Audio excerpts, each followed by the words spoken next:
Good evening, America. Rabbi Block here, and as I always spend a few minutes giving people time to gather, it looks like we're going to have a little winter here in the DC area, starting on Saturday night into Sunday. So it's time to hit the supermarkets, and stock up on all those things that we have plenty at home, but you can never have enough of. And school will probably be canceled Monday, Tuesday, even if we only get 2, 3, 4 inches. And if we get the 6 to 10 to 12, we may be closed up for the week. My offer goes out. No one took me up on it last week. RabbiBlock@hotmail.com. Co-host, bring up topics or subjects. And while I'm talking, I'm reading the questions, waiting for some questions to come in.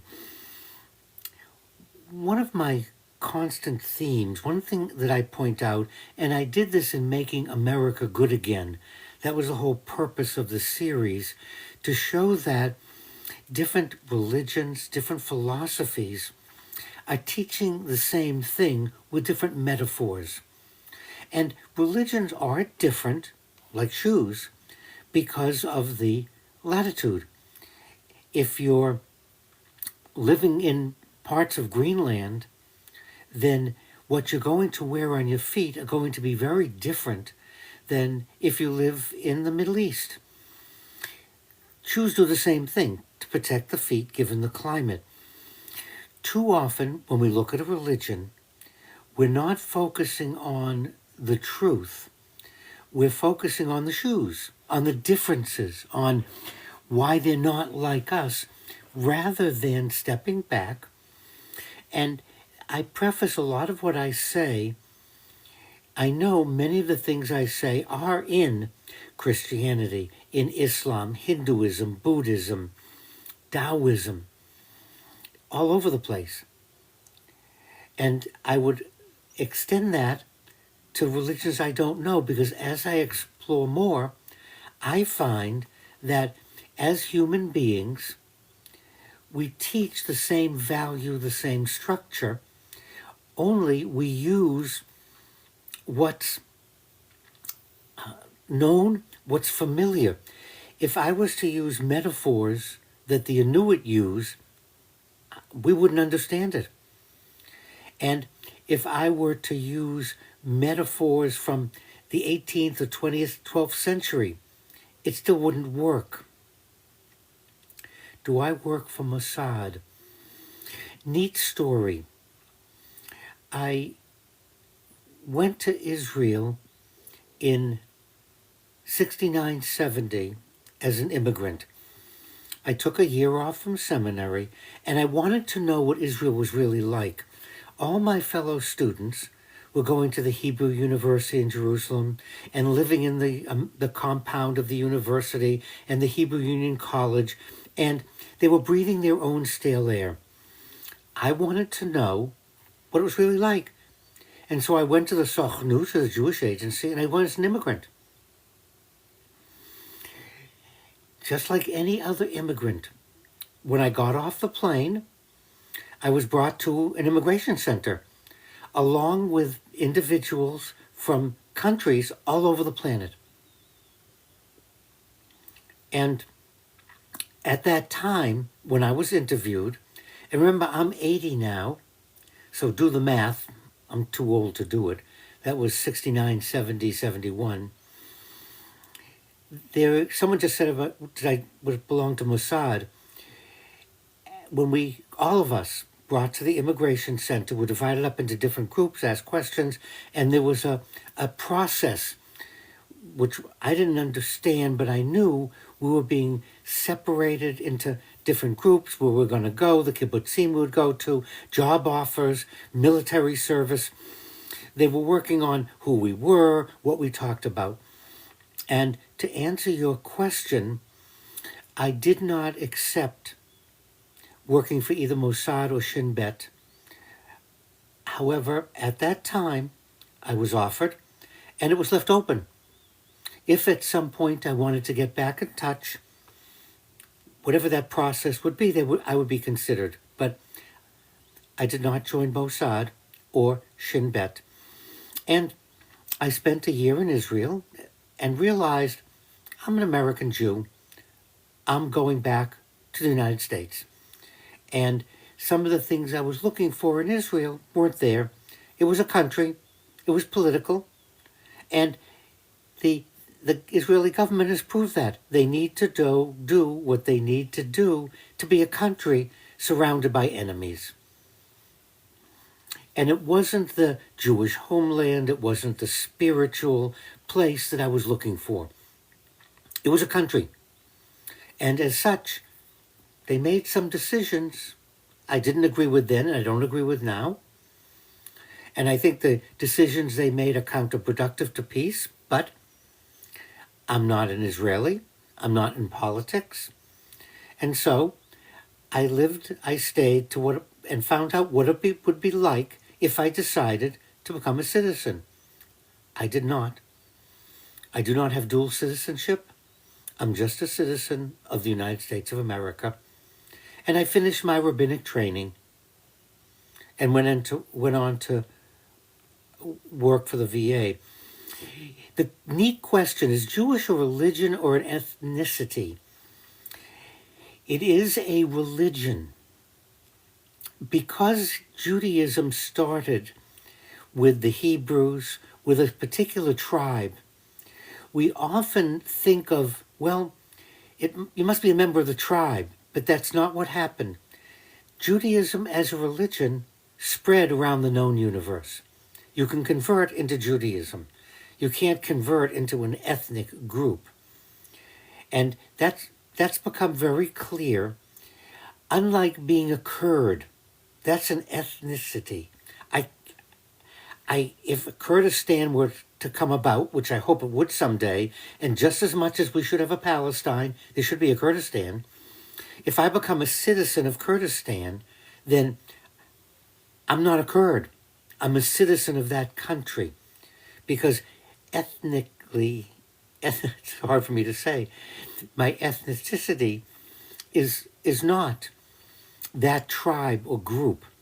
And so we don't want to go back to the biblical time of Hebrews and say to be Jewish, you have to be a member of one of the old tribes. And that's just not true. It's spread around the world. It would be like saying you can only be a Christian if you were in the original Roman Empire, when Constantine made Christianity the official religion of the empire. If you can't trace your family back then, you're not a Christian. You wouldn't say that. So, now there are Falashas, black Jews, and we want to bring our focus back to choosing a religion. And ethnically, my family was from Belarus, the town of Globoki.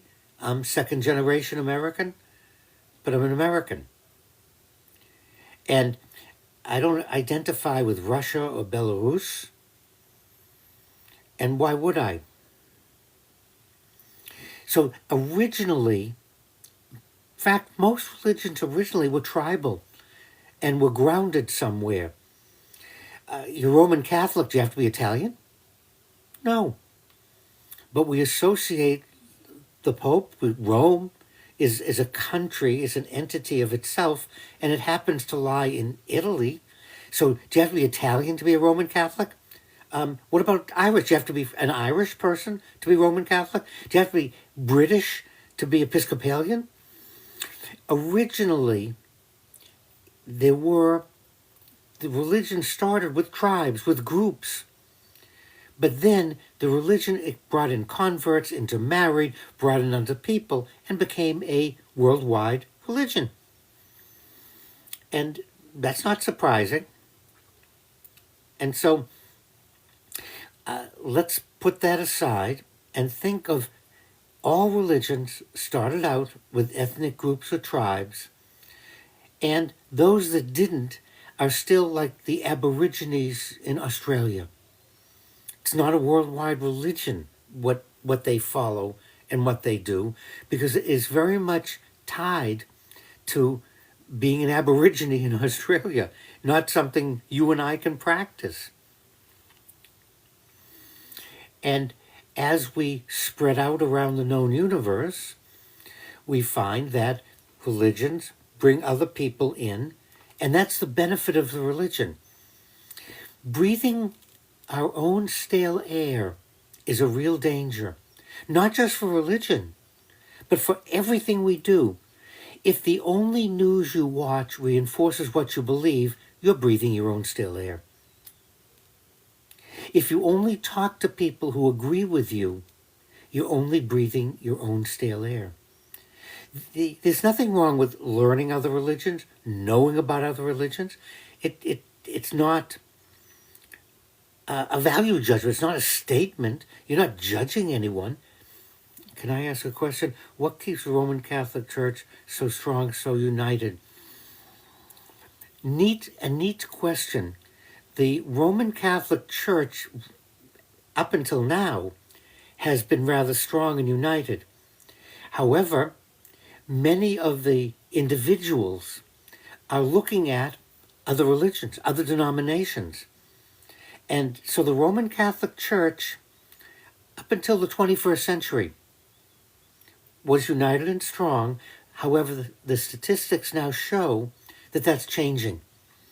That people are looking at the religion and saying, I found something that resonates with me. I found something close.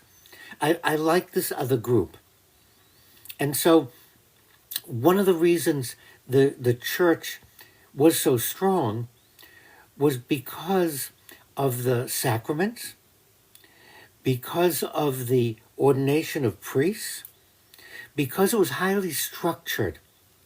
And many individuals found the structure of the Roman Catholic Church very comforting. Yes, many Roman Catholics are either leaving the church and not going to another religion. In fact, I don't know where.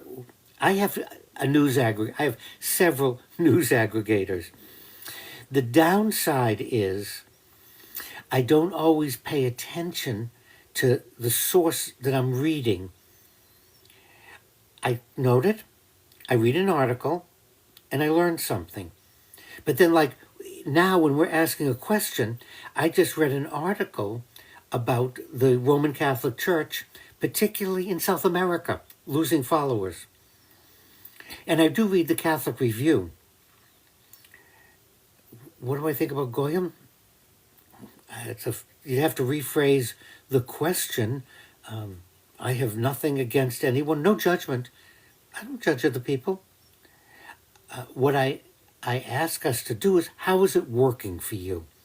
Now, what do I mean by how is it working? Do you have some good days and bad days? Do some people like you, some people are neutral? How do your beliefs get you through the day? When someone gets cancer, when someone dies, when there's a tragic accident, when we read something in the politics, do we pick up a weapon and go ballistic? How do we understand events around us? That's what I mean by working. How is it working for you? How is your religion, your belief system, the working? And there are as many religions as there are blades of grass on the fairway, or leaves on the trees in the forest, for good reason. One size doesn't fit all. One path isn't for all of us. And it's fascinating that the Hebrew word for Jewish law is halakha. We translate it as law. The word halakha means path. Halach is to walk, to go. So halakha is the path. Sharia, the Arabic word, means path, not Muslim law.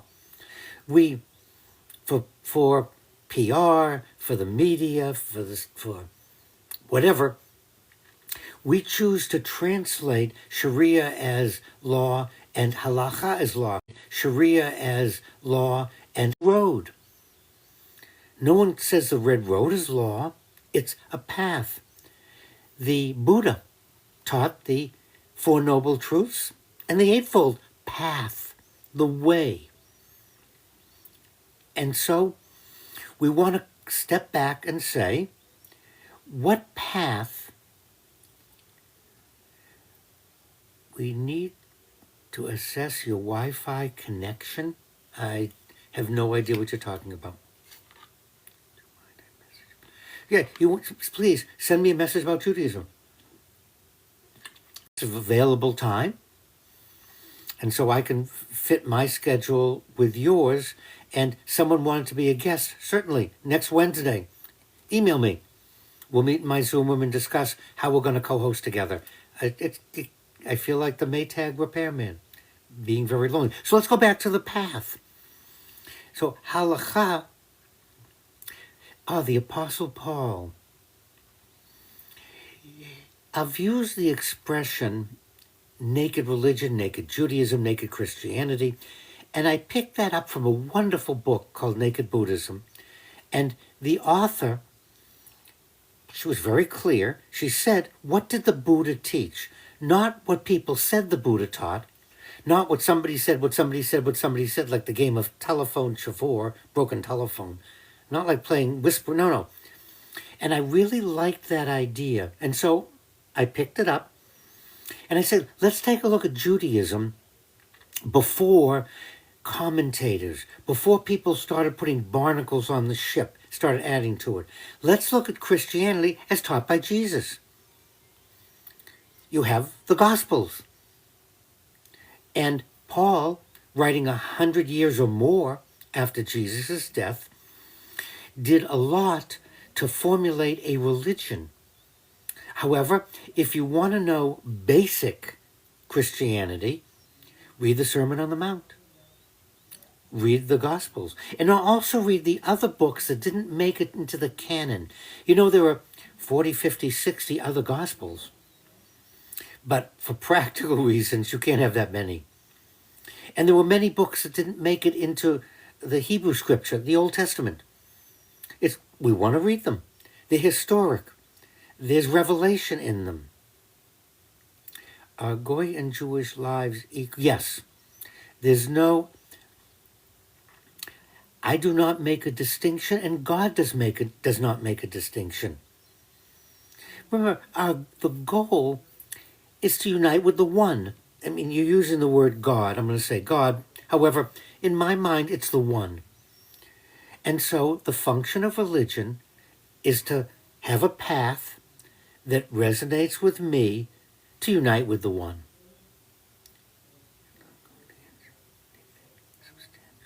What am I avoiding?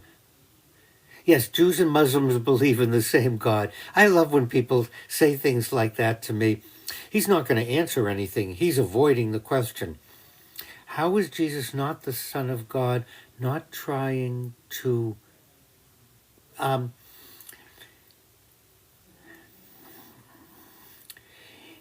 in Judaism, in Buddhism, and in Islam, Islam does not see Jesus as the Son of God. Islam sees Jesus like Muhammad, like Moses, like Abraham, as a prophet or teacher. In Judaism, I see Jesus as a apocalyptic, a Pharisaic, itinerant rabbi, much like myself.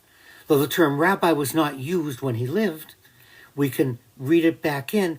Rabbi means teacher.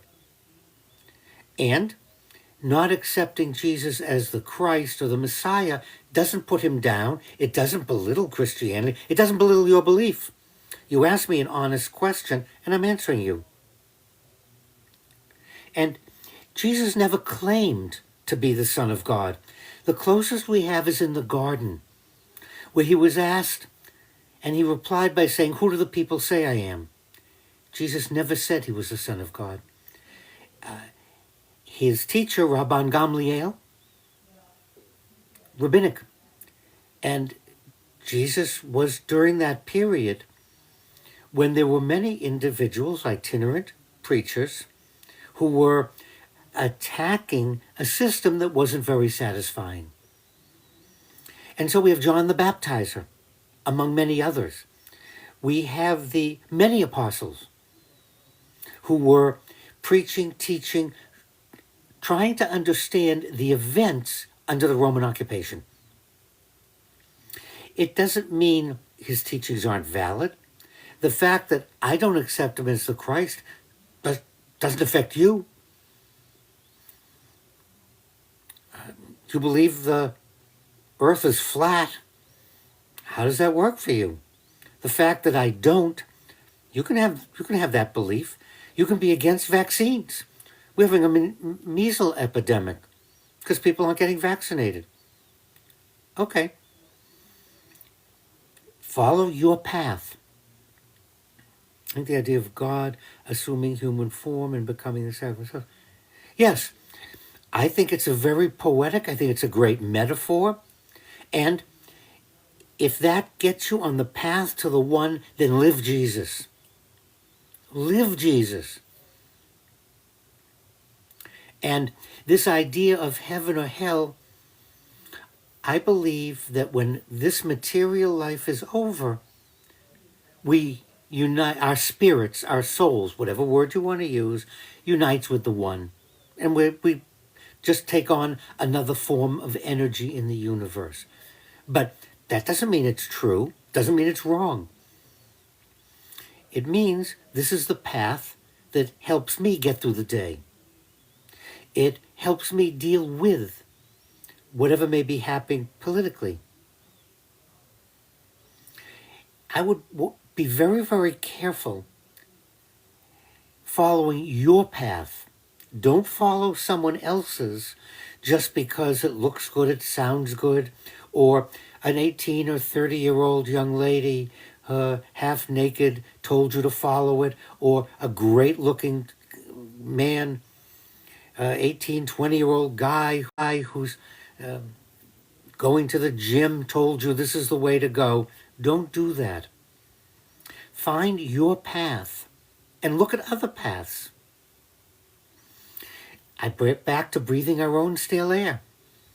The only way we're going to understand our path is to understand Islam, to understand Buddhism, Hinduism, the Red Road. Do you think there's a big distinction from... Yeah. Netanyahu is a politician and a Jew by religion. He's not looking out for Judaism.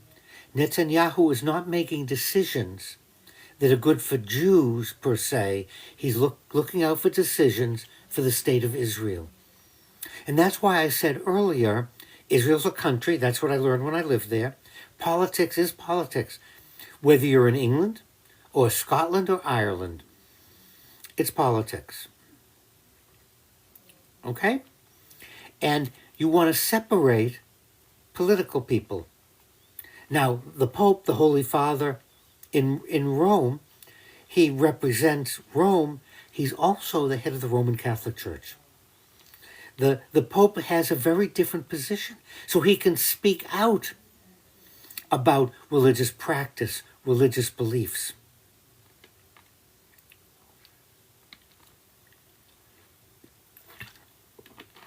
To say that Isaiah 53 was removed from the Haftarah is, you're asking the question I've asked before, and I would ask you the same thing, Peter. Have you stopped beating your partner?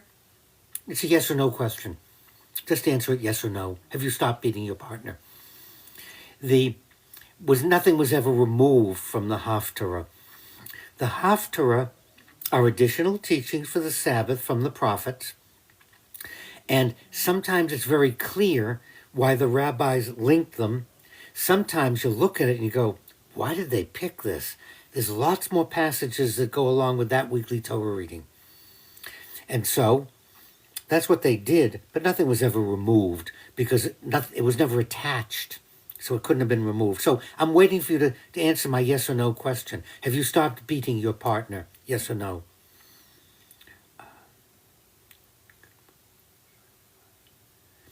Yeah. If you're fine with your Judaism, your Christianity, your Buddhism, your Hinduism, follower of Islam, stay with it.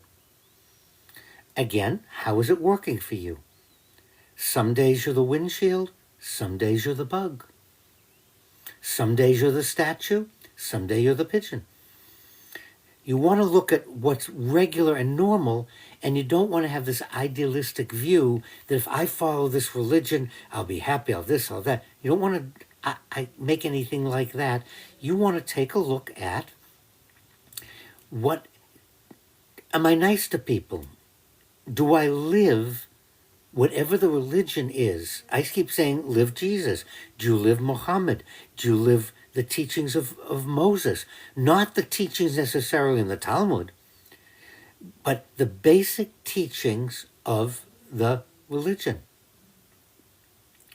I'm having trouble reading Zafa. Email me, please, and you'll co-host with me. And Wikchi, same thing.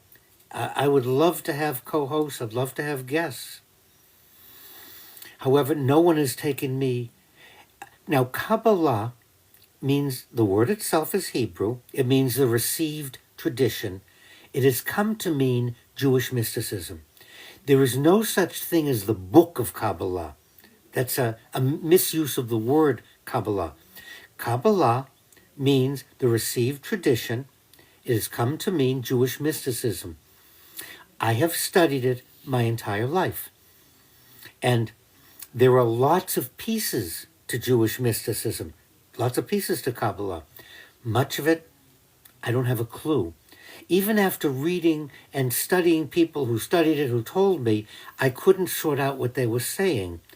Isaac Luria, the mysticism of Isaac Luria, I can understand. And that has become a part of my life. The idea of the one, that's right out of Jewish mysticism, right out of the Zohar.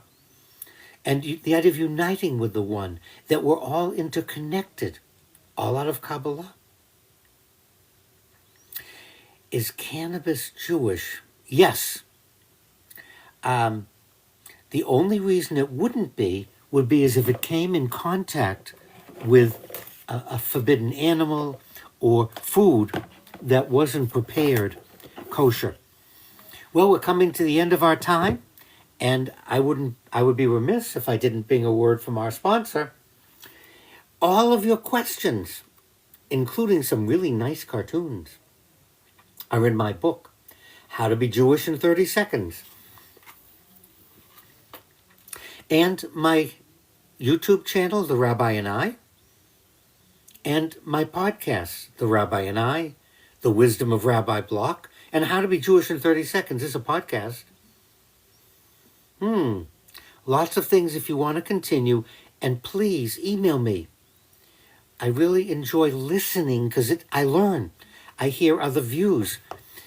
Being hit with questions, it's hard for me to understand, but if you contact me, we can meet.